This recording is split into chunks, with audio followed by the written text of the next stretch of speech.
bienvenidos a un nuevo video de los que complementan la información que está todos los días en www.comicando.com.ar.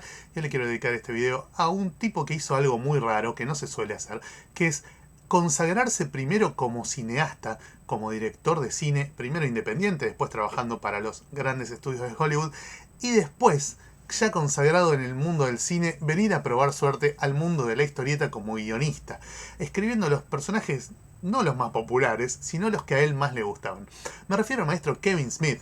Kevin Smith seguro lo conocen por algunas de sus películas, como por ejemplo, qué sé yo, Dogma, que es la que a mí más me gusta, Clerks, bueno, tiene un montón de películas, sigue filmando, pero en un momento se dedicó a hacer historietas. Primero basadas en sus propios personajes, ¿no? Jay y Silent Bob son los más conocidos, pero también están acá los muchachos que atendían el negocio este en Clerks, Dante y no me acuerdo quién más, con distintos dibujantes en la pequeña editorial Oni, que se decía que había sido financiada en sus orígenes por el propio Kevin Smith. Entonces empezó a generar historietas chiquitas que como complementaban o llenaban agujeritos dentro de la historia de las tramas de las películas. Como en las películas hay personajes recurrentes y todos parecen conocerse y parecen funcionar todas en un mismo universo, llevándolo a términos comiqueros, si bien no son películas de superhéroes ni mucho menos, entonces como que Kevin Smith empezó a encontrar resquicios en esos argumentos por donde meter pequeñas historietitas, pequeñas historias que fue haciendo en forma de historieta. Y la más ambiciosa fue Chasing Dogma, que es una historia protagonizada por Jay y Silent Bob, que va entre Chasing Amy y Dogma. Te cuenta qué le pasó a esos personajes entre una película y la otra, con los dibujos del maestro genio absoluto Duncan Fegredo, también conocido como Duncan Fegredios, porque no puede ser tan genio. Con esto es como donde llegó al pico el maestro Kevin Smith con el tema de crear historietas ambientadas en el universo de sus películas, y después ya saltó a los universos de superhéroes más conocidos. Y lo hizo en 1998 con un relanzamiento de Daredevil, cuando Daredevil estaba no en la B, en la E. Creo que ya jugaba contra Fénix y perdía. O sea, era un desastre Daredevil en ese momento, era ilegible.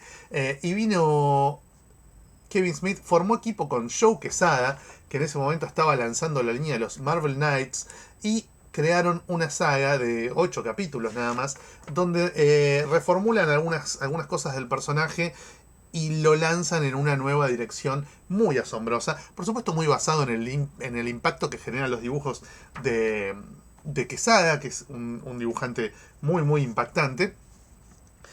Pero con una trama muy interesante también, que se mete con el tema de la religión católica, ¿no? Que profesa a Matt Murdock. Siempre hay alguna escena que pasa en una iglesia, ¿no? Siempre hay esa onda.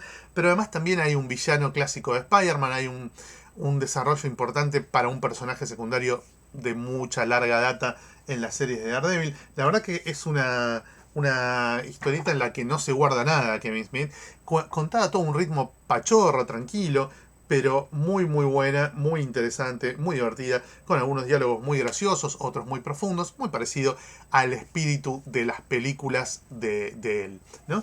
Y después se va a DC, donde en vez de agarrar Superman, Batman, Justice League, no, dice, a mí dame Green Arrow, maestro, un personaje tercerón al que le habían cerrado la colección hacía un tiempito y al que además Oliver Queen, que era el Green Arrow clásico, estaba muerto desde 1995 más o menos, pero en el 2001 Kevin Smith llega a esta colección, encuentra un argumento medio fumanchero para resucitar a Oliver Queen, y junto con el excelente dibujante Phil Hester, con el que ya había trabajado en Oni Press, empieza a producir historietas centradas en Green Arrow con una nueva actitud, con un nuevo estilo, menos metido con los temas de política y de corrupción que había protagonizado Oliver Queen en los 80, y le va muy bien. Son nada más 15 números, deben ser 14 o 15 números en esta colección, que después llegó hasta el número 70 y pico con otros autores. Esto es muy bueno. Si te gusta el universo DC, vas a encontrar una mirada distinta al universo DC. Es muy interesante lo que hace Kevin Smith con Green Arrow, si bien no tiene tanto que ver con las raíces del personaje, con lo que se había construido previamente con Oliver Queen en los años y décadas anteriores. Después de eso hizo algunas otras historietas, hizo algunas de Batman, un par de miniseries de Batman que son medio ladri.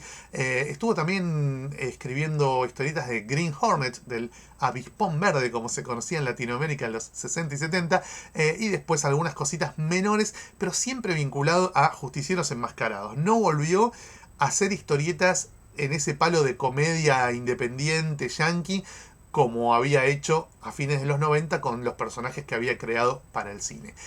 Así que hizo todo un periplo dentro del mundo de la historieta. Después tiene creo su programa, su podcast donde hablan de Batman, tuvo programas de tele, programas para YouTube hablando de historietas y por supuesto sigue vinculado al mundo del cine y cada tanto filma alguna película. Un grande Kevin Smith, un tipo además muy humilde, que no se la cree en lo más mínimo, muy accesible. Así que queríamos recomendar sobre todo esto, ¿no? Estas primeras historias de los años 90 con sus propios personajes. Daredevil y Green Arrow van a encontrar un enfoque muy copado a los personajes clásicos. Por supuesto, no dejen de darse una vuelta por comiqueandoshop.blogspot.com, donde los esperamos con el número 2 de la Comiqueando Digital, un numerazo de 285 páginas llenas de información, y vamos a volver a ocuparnos de otros grosos de la historieta y sus aledaños en un futuro video que prometo para muy pronto. Chao, gracias.